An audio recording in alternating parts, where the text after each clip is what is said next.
Yes, what's happening? So much. I got to tell you, pretty soon, artificial intelligence, and you see the news every day. There's people fighting, there's people upset, there's people not getting along and playing fair with the government.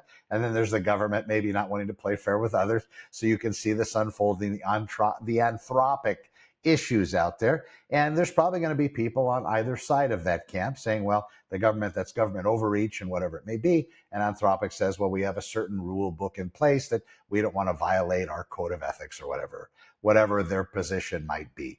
Ultimately, I think it comes down to as a protective kind of a stance. If you look at the United States of America, we have good borders, we have oceans on either side of us.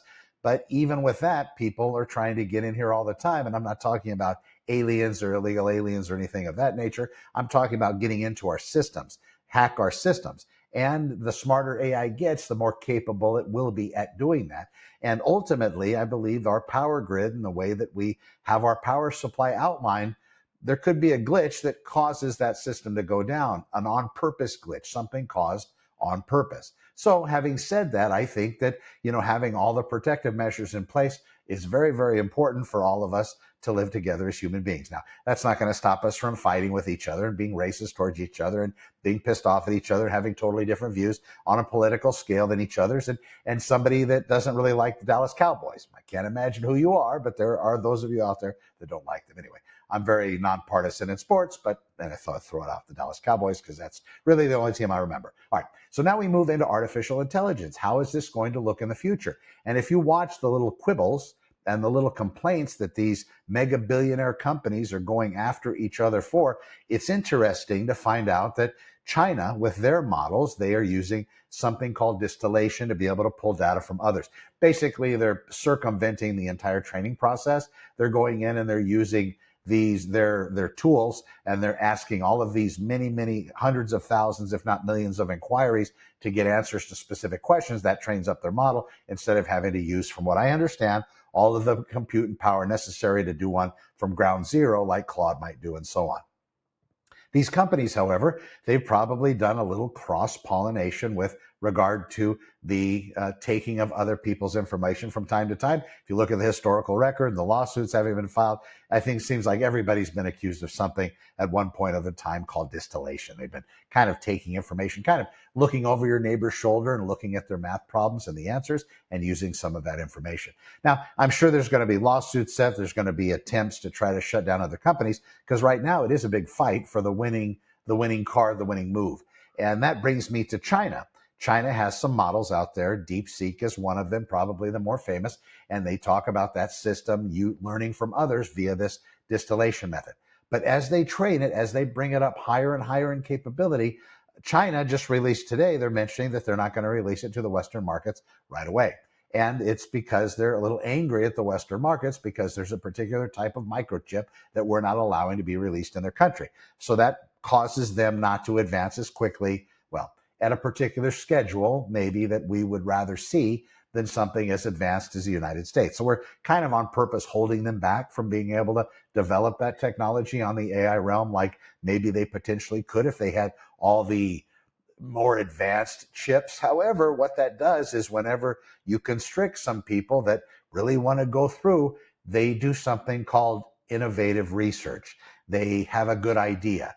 It pressures them. They're not as comfortable. They're not fat and happy. They're more lean and angry, and they're trying to get to the better space. So what they do is they have an inferior set of chips, yet they use innovations and creative technology advancements, maybe based on AI, maybe based on humans, maybe a combination of both, but then they really blow past the actual current levels and the current models with the more fancy chipsets that we might have here.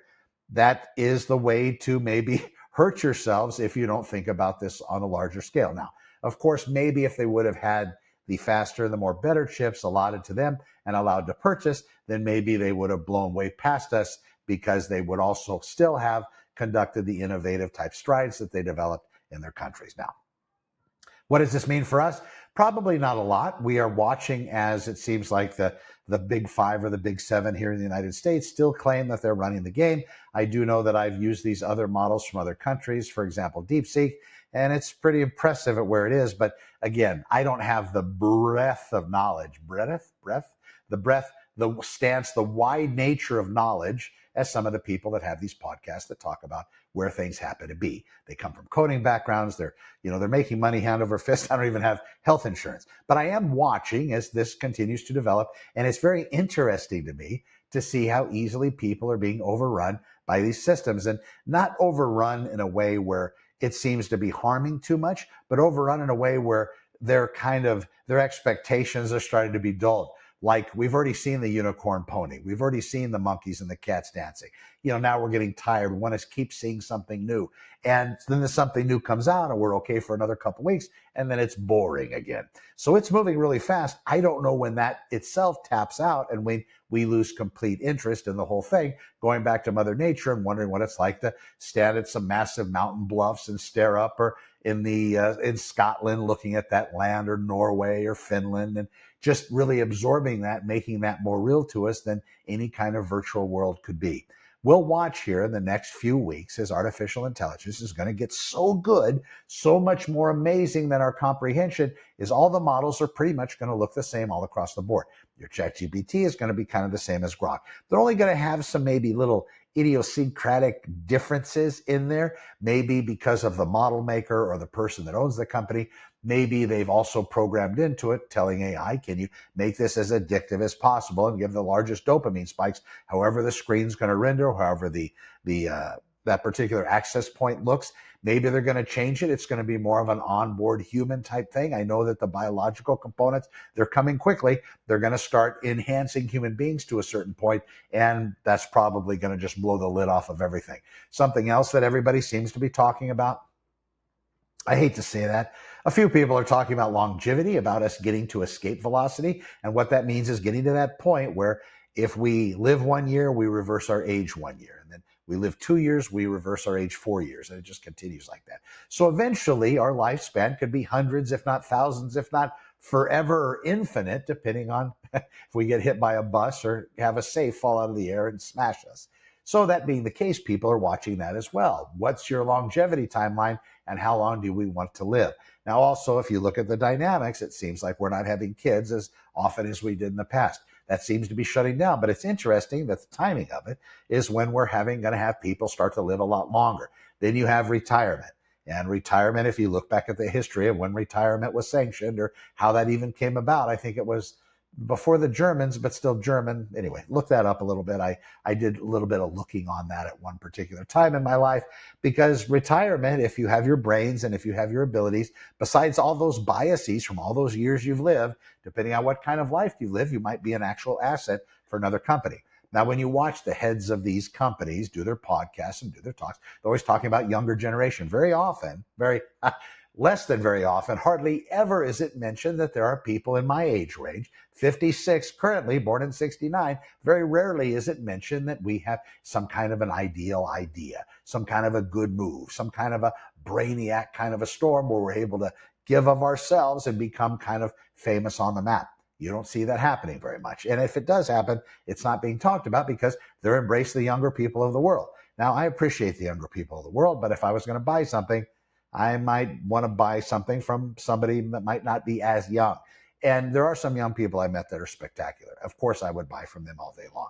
But it seems like there's a different type of mechanism in place for the people that have been on the planet, 50 plus years. We understand what it was to have to wait for things. We understand what it was to have to wait for a phone call or not be able to get in touch with somebody. Now people can't wait. It's either right now or never. That's why when it comes to speed to lead and these other business ventures, people attacking on artificial intelligence to businesses, it's all about how fast you can respond. You never want to have a 2:00 DM from Facebook at 2:00 in the morning. You never want to have it go on silent ears. You definitely want something there, an AI system or something that answers it so people know you're around because they might want to hire you for business. And if you don't answer at 2:00 in the morning because you're asleep, then of course the person typically moves on to the next one in line. In a few months, in maybe weeks, we're going to start seeing a change in the economic role of human beings. Slowly but surely, probably faster but surely, we're going to see that human beings are going to start being replaced even more than they already are by agentic AI systems. Anybody that sits in front of a screen is probably going to have to be called on the carpet and asked about their value at the company.